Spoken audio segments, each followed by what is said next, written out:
Hello everybody, welcome to another of my good, bad and ugly videos. Videos where I focus on the good, bad and ugly of certain actors.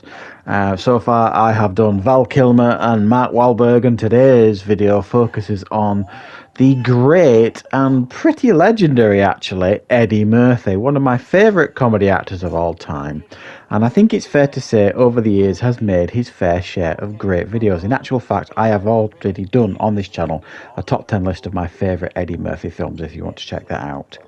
This video focuses on what I consider to be 5 good films of his, 5 bad films of his, and 1 pretty damn ugly film of his.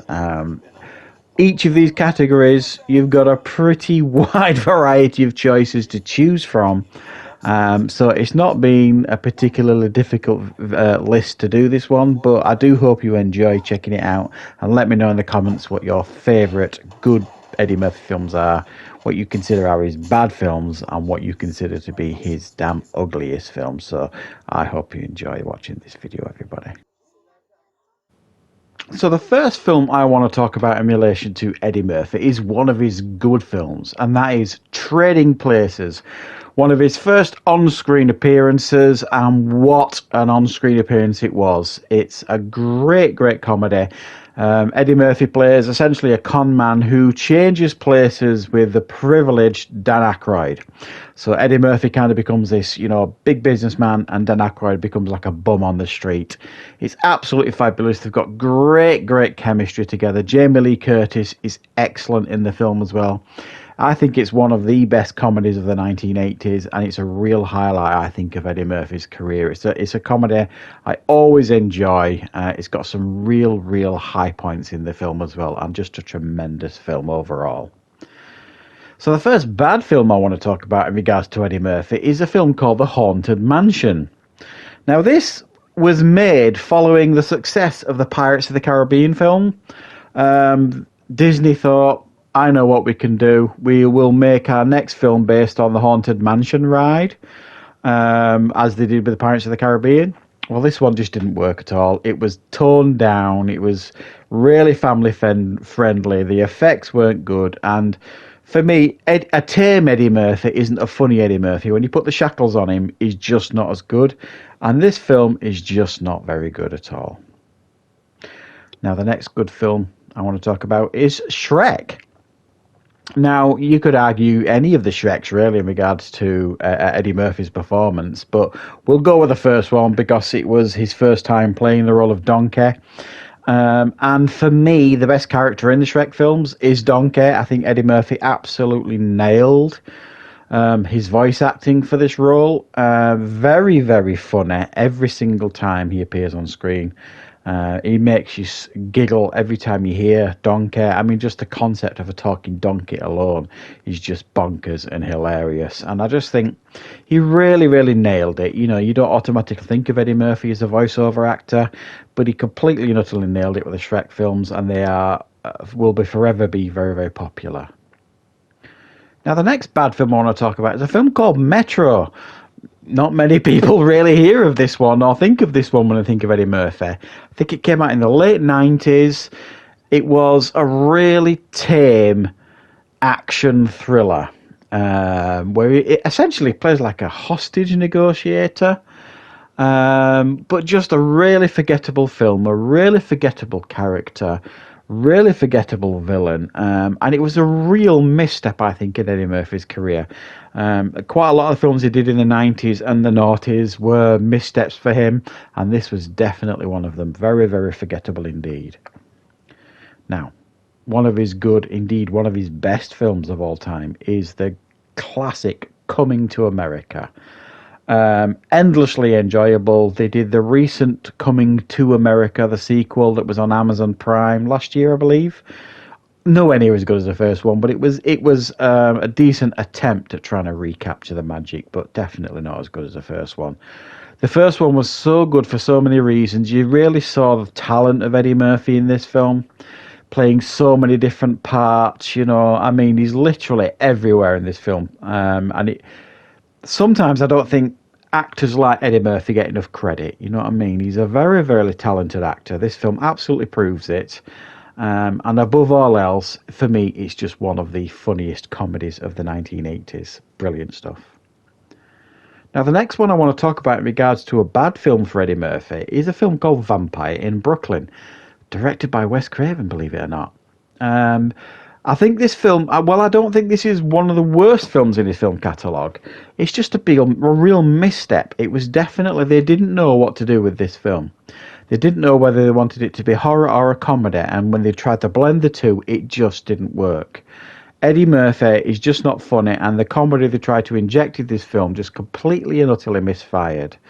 It's an odd film because when it tries to be horror, elements of it work, and when it tries to be a comedy, elements of it work. They just could not blend the two together. It's an odd film in his catalogue. It doesn't suit. Eddie Murphy in horror is not a mix that works particularly well, and this film proved it. How can you not talk about Beverly Hills Cop in regards to one of his good stroke best films? Absolutely brilliant. It's the film, really, you could argue, that sent him into the stratosphere in the 80s, Beverly Hills Cop. Wisecracking Axel Foley. Wildly entertaining films. I have reviewed all the Beverly Hills Cop films on this channel.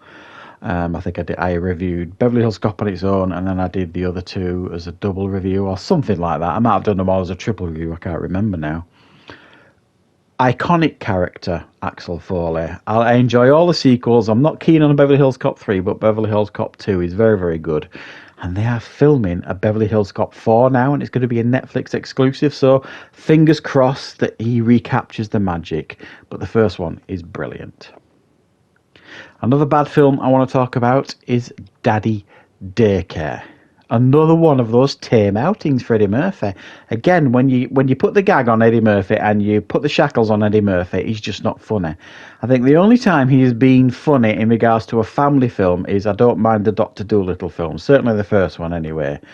All the others like this, for me, when he tries to make family-friendly films, they just misfire terribly because Eddie Murphy isn't, for me anyway, a family-friendly actor. It doesn't translate to those type of movies particularly well, and this is a really tame example of one of his films.